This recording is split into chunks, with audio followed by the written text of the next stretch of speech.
ganggu banget loh ketika RRQ menggunakan Link dan musuhnya ngambil Karina. Deviant Sword-nya nggak masuk. Terus susah juga untuk di-kill. Last band Cecilian respect terhadap Clay pastinya. Tapi ya kalau misalkan kita melihat lagi, balik lagi Clay kali ini ya, hero pool-nya powernya sih memang 3 itu. Ini menurutku ya. 3 itu power, tapi jangan salah, pool hero itu luas. Tapi yang memang paling menonjol tuh 3 ini. Sisanya tuh mereka, dia tetap jago kok. Ada Lilia, ada Lunox dulu. Clay suka pakai Lunox. Ada Parsha, masih banyak sih sebenarnya pool hero. Tapi kemungkinan kalau sekarang harusnya Lilia sih. Lilia untuk fast clear juga. Fast clear, Dan untuk bocorin Tamus. Ini kita lihat dulu nih. Sementara RRQ pen terakhir Maksudnya? komit ke arah jungler kah? Iya. Oke. Balmon menjadi pilihan yang bagus juga. Biar sekalian aja nggak ada yang ngekontes nanti kan untuk retributionnya Albert. Untuk dapetin objektif dan nggak ada yang tabrak-tabrak di awal.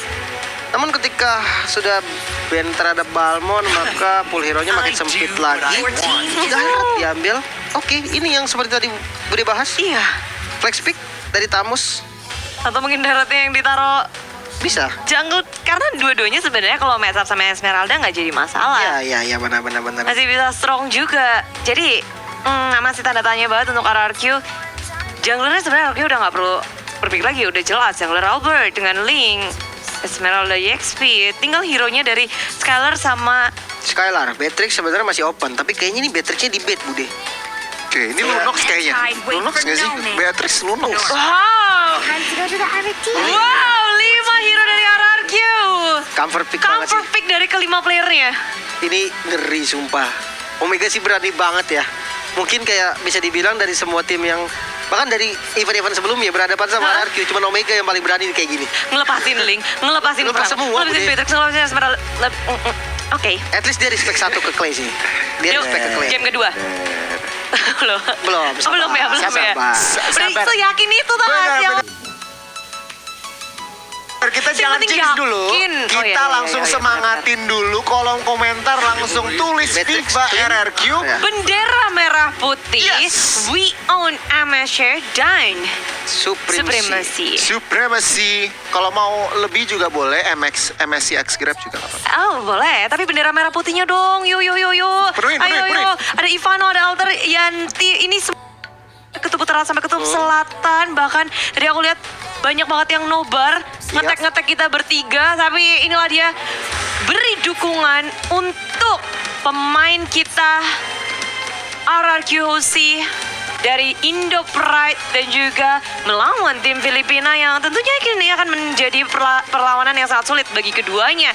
Jadi tetap respect untuk semua tim yang berada di MSC. Kita mau tunjuk link Yahui. No toxic club ya, dukungan Jangan. aja yang di kolom komentar, jadi full semangatin timnya. Amin. Yo, dimulai dengan kata Bismillah, nanti ditutup dengan Alhamdulillah. Cakep. Inilah dia Indo Pride kita beradu untuk match penutupan grup stage mereka RRQ yang menempatkan Albert sebagai jungler di arah jungle. Tentu Link kayaknya udah gak perlu diraguin lagi sih, kecepatan atau farming pattern dari Albert nggak perlu kayak Dipertanyakan. Pattern, Setuju. kalkulasi, rotasi, objektif. Itu Albert udah pegang 4 ini. Yeah. Kalau pakai Link itu 4 ini bisa dibilang chance-nya tuh udah 90%-an. Yes, benar. No miss. Lihat tuh, tengah maju ke depan Finn dengan Iron Hook-nya connect terhadap Chaknu sampai harus mengeluarkan flicker kabur dari arena pertahanan mereka.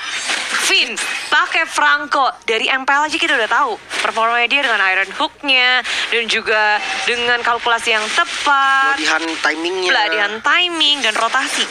Rotasi yang dibutuhin karena ketika ngelihat Franco semuanya jadi mulai berpikir keras, posisinya maju sedikit bisa jadi malapetaka, dan pressure itulah yang bakal dirasain oleh Omega di game pertama ini tuh. Weng, nyaris saja. Presence-nya tuh kayak terasa banget jadinya ya. Tapi ya di atas semua itu RRQ tetap respect kok. Ada 2 Purify yang digunakan karena memang team fight dari Omega ini juga nggak bercanda, Bude. Chaknu, ya kita tahu lah Chaknu. Ya, mungkin komunitas Mobile Legends juga tahu lah Chaknu ini dari track record-nya, dari cara dia bermain dengan hero-hero inisiator. Dan RRQ respect karena ada dua Purify ini mau nggak mau, walaupun ada Yif ya. Biasanya ada Yif itu pasti spellnya sprint buat kabur dari reward manipulation. Tapi kali ini ya dengan respectnya RRQ pakai Purify biar nggak ada inisiasi yang sangat-sangat berbahaya dari Caknu nantinya. Yes, kalau untuk lihat situasi Turtle yang pertama akan hadir di Land of Dawn. Kalau dari setup ini RRQ agak sedikit behind, cuman Albert sudah mulai memasuki area. Yes, mulai mengelilingi area dengan Rebirth Police yang dibuka. Finn di tengah-tengah seorang diri nggak bisa untuk menghentikan dari pemain Omega. Sayangnya Omega juga harus kehilangan satu, jadi pertukaran 1-1. Mereka udah kehilangan Finn, maju ke area depan dengan Falling Starmoon. R7 mengusir mundur tim Omega. Dan begitu baik permainan dari Arceus untuk mengkontes, dan bayarannya dari Omega sangat mahal. Raisin yang tumbang. Ya, Roamer tuker jungler sangat-sangat mahal untuk di early minutes. Untuk pertarungan di bagian atas tampaknya cukup imbang. Sementara kalau di bagian bawah, Tamus melawan R7 ini kalau 1-1 eternal battle. Bisa dibilang gak ada yang menang, gak ada yang kalah. Dan sama-sama saling clear. Oke, kembali ke Turtle. Kalau lihat dari rotasi, Albert dan kawan-kawan lebih memiliki sedikit keuntungan. Ya, tapi kalau ngelihat di atas Skylar-nya nih kayaknya yang mulai jadi doser dari segi level tertinggal dari Calvra, dan dia memilih untuk bermain aman. Sedangkan dari Arceus, pemain lainnya berfokus untuk mendapatkan objektif gaming. Caknu sebagai hantu yang menghantui tim Arceus, setup yang tentu harus diwaspadai. Clay tertinggal di belakang, Iron Hook yang connect. Finn make a play, Renzio menjadi sasaran utama, tapi bayarnya adalah Clay dari Purify yang nggak bisa untuk menyelamatkan dirinya. Tapi nggak ada Renzio. Arceus mulai masuk ke area Turtle Pit lagi dan lagi. Caknu perfect match, connect nggak ke siapapun, dan Albert mengamankan satu dari Turtle-nya. Caknu tertinggal, ada Falling Star menutup Caknu. Bayaran dari Omega yang memaksakan diri melakukan kontes terhadap Turtle membuat mereka kehilangan banyak. Iya betul banget. Dimana memang resource skill juga udah dipancing sih. Itu Max sudah nggak ada real world manipulation tadi, dan Caknu nggak ada follow up. Oke, buat kalian yang lagi nonton RRQ, semangatin RRQ langsung pakai promo GrabFood sekarang juga. Scan QR code-nya atau pakai promo MSCX Grab dan dapat diskon sampai dengan 20.000. Yes, tambah pulsa juga. Banyak banget. Jadi jangan sampai kelewatan. Dan Bloody Hand surprise attack dari tim Arceus. Finn mengintai dari rumputan dan Ciluk Bakekok. Caknu menjadi korban. Biasanya Caknu itu yang jadi yang serem-serem gitu ya. Tapi Iya. Finn lebih serem sih. Iya, dan kombinasinya sempurna banget. Tadi Bloody Hand ditembak pakai Raynor sekali, ngedes lagi, ditembak sekali lagi pakai Raynor, dan langsung di snipe pakai ultimate-nya. Jadi Rapi kombinasi banget sih. Skylar dan juga Finn mematikan banget. Dan setelah kita melihat di area atas jadi kerusuhan R7 dan juga Renzio, mereka punya dunianya sendiri. Bener. Wow. Iya, dan gak ada yang mau repot-repot ke area bawah juga karena poros rotasi terlihat ada di area top lane dari Skylar. Ini menjadi sorot utama dari tim Omega. Ya, Skylar dan juga Kelra bisa dibilang main karakternya, terutama masuk late game ini, marksman-nya akan menjadi sang carry. Oke, Caknu mencari play, belum terlalu mau komit. Untuk saat ini kondisinya cukup turun tempo dari Iya. semenit yang sebelumnya. Situasinya gimana nih, Koco? Jadi farming game lagi, dan yang menarik sebenarnya War X ya untuk Ryzen.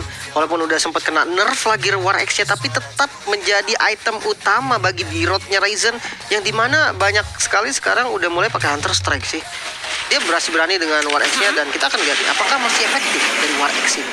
Oke, karena sekarang di area bawah udah ada Turtle yang muncul lagi dan lagi menarik perhatian dari kedua tim. Arceus, Omega berkutat maju ke area depan dengan ada perfect match. Caknu mencari Albert. Albert bisa menghindari dengan sangat baik, tapi di area depan ada Bloody Hand mendapatkan Renzio. Inferno sudah di pop up, memisahkan pertarungan dengan Tempest of Blade. Clay mendapatkan Turtle-nya, tapi Caknu menjadi korban. Paimon Get One akan ditambah lagi karena no. Renzio sudah tertangkap dengan Iron Hook. Nggak bisa kabur kemana-mana lagi. Satu tetes darah dari Renzio. Dia masih bisa kabur dengan R7. selamat. Sementara R7 1 lawan 2. Inilah dia Esmeralda menari-nari ngejogetin tim Omega.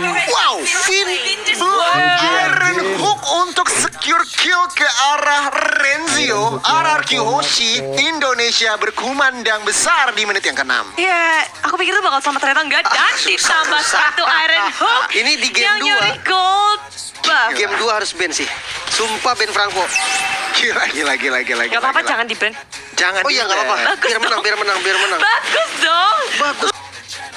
Nggak usah ban, bener nggak Tapi usah yang ban. bagus ada tentunya kalau kalian login dari tanggal 11 sampai 13 bisa ngedapetin ini Transformer Pass. Selesaikan quest, dapetin Transformer Pass, dan bisa ngedapetin hadiah, recall, efek, segala macam, battle 5 dan lain-lain. Karena di area bawah sekarang ada efek buff dari Albert dan Ling.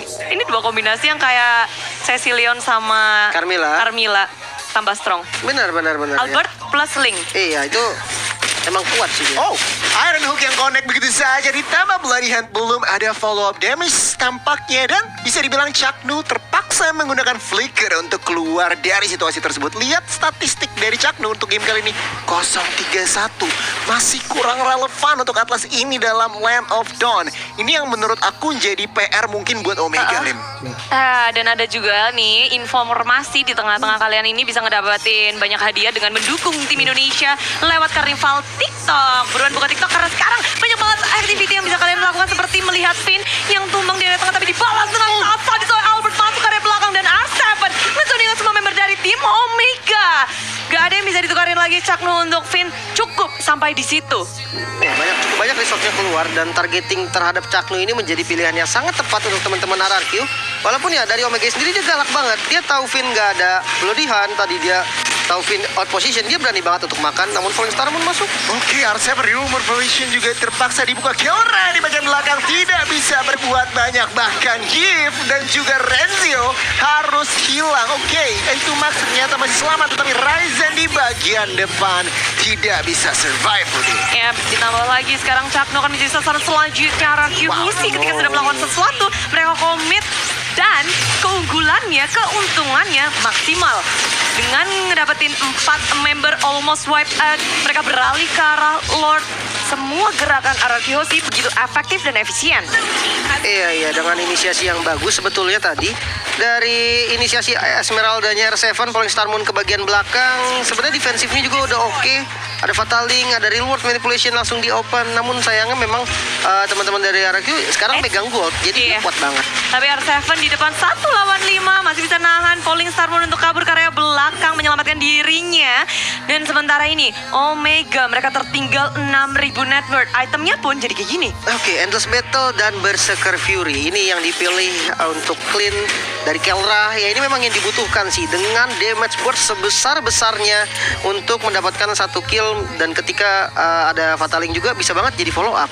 Tapi dari Yves-nya ini dia bermain dengan Ancient Talisman, dia bermain dengan Ice Queen One, otomatis bisa menjadi sasaran yang cukup empuk sebetulnya, karena kondisinya ada Link dan ada Esmeralda yang bisa nempel. Mungkin Brute Force ya menjadi jawaban sih sebenarnya. Wow, jadi jawaban sudah dikeluarkan pula dari tim keduanya.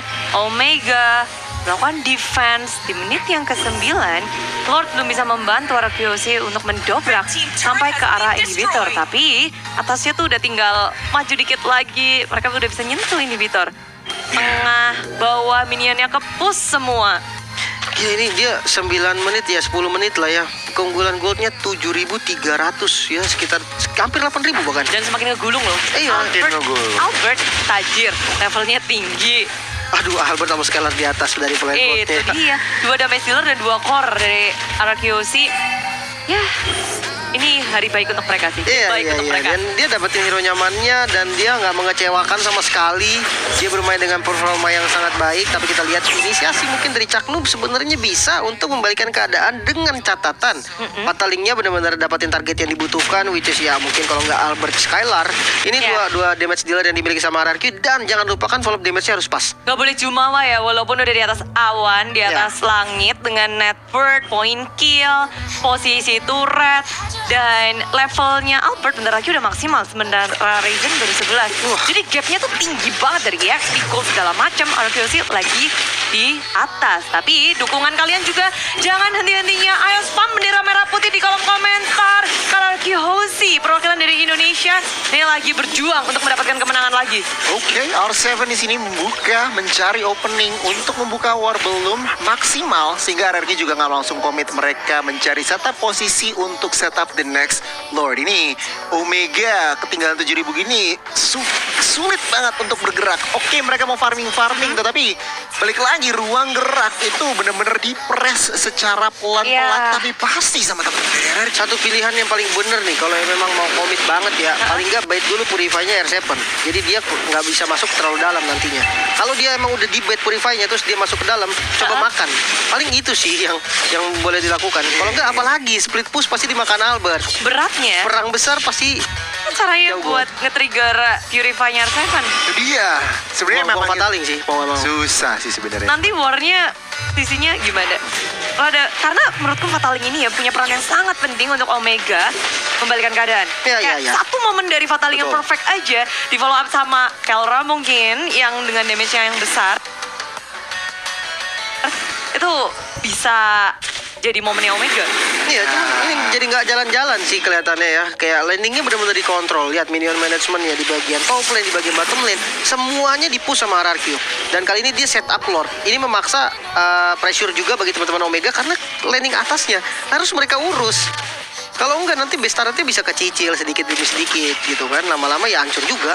Dan sampai saat ini juga Cakungnya kurang relevan dari statistik dan bahkan lihat Omega secara mau nggak mau karena minionnya agak press, manipulasi yang bagus dari tim RRQ mereka lepas Lord yang Iya. sudah di enhance. Mau nggak mau itu sih lebih tepat. Iya, mau Mereka harus nggak mau. nge-defense di high ground, di area base-nya karena dari Yves-nya dia punya kemampuan buat nge-defense dan keunggulan tentunya dengan dekat dengan base mereka bisa tarik ulur lebih lagi. Oke. Cuma bertahan di dalam base ada Finn.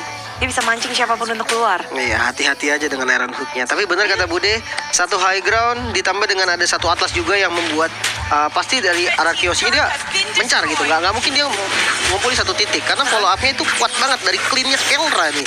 Yang itemnya udah mulai jadi juga. Wow, ini dia defense-nya sangat kuat dari Omega. Satu Lord belum bisa untuk mengerontokin 3 inhibitor, tapi satu di top lane berhasil dengan adanya Skylar. Ya, dengan Rainernya berhasil mendapatkan satu base turret dan itu udah lumayan banget sebetulnya. Sementara kita lihat dengan dari segi item, Albert masih biasa ya, dia dengan playstyle-nya, dengan Windtalker first item untuk farming dan langsung ke arah Berserker Fury untuk burst damage ditambah dengan Endless Battle. Dan ini dia yang aku suka dari Albert, no defense. Ketika dia tahu dia unggul dari segi gold, oke defense-nya nanti aja, dia fokus untuk menjadi damage dealer. Tapi seandainya nanti memang momennya bisa dikontrol kembali sama teman-teman dari Omega, aku yakin banget dia siap untuk bermain dengan Immortal atau Winter Truncheon-nya nanti. Dan ya kita bakal lihat apakah Omega masih bisa menahan gempuran-gempuran dari RRQ. Ya, untuk saat ini bahkan linknya Albert OTW BOD ya benar-benar agresif banget, nggak peduli. Mereka tahu, Albert tahu kondisi saat ini mereka lagi owning banget, tinggal tetap konsisten dalam disiplin dan Omega ini ya terkurung sampai kemungkinan 1 menit ke depan karena aku yakin RRQ nggak akan terlalu berbuat banyak nih untuk sambil menunggu Lord selanjutnya. Yap, Lord yang sebenarnya belum sampai Lord yang Evolve. ter-evolve. Tapi kayak RRQ selalu bisa memaksimalkan Lord supaya ngedapetin banyak lagi nge-press. Usaha dari RRQ sih untuk ngedobrak Omega udah jelas. Ini hasil yang sangat dibutuhkan RRQ. Satu turret hancur, Omeganya mau gerak pun takut. Karena ketika mereka membuka map, resikonya itu gede banget. Ya bisa banget langsung dimakan karena damage-nya cukup blodihan, ada Skylar, ada Clay, belakangnya ditutup R7. Dan mereka juga takut keluar. Benar-benar. RRQ Hoshi nggak nunjukin wajah sama sekali dari minimap. Benar-benar. Cuma 1-2 player doang yang bisa terdeteksi dari minimap. Tapi Randuk dari Renzio yang connect masuk ke area base milik tim Omega. Akankah selanjutnya karena R7 di area depan sana dengan real manipulation Renzio akhirnya ditumbangkan dengan adanya Skylar. Satu senapan duar meledak dari tim Omega. RRQ mendapatkan Renzio dan juga Chaknu tanpa adanya korban. Kali ini tampaknya Omega mereka harus menyerah dalam kontes ke arah Lord dan fokus riset untuk melakukan defense di Lord push yang belum ter-evolve. Itu dia.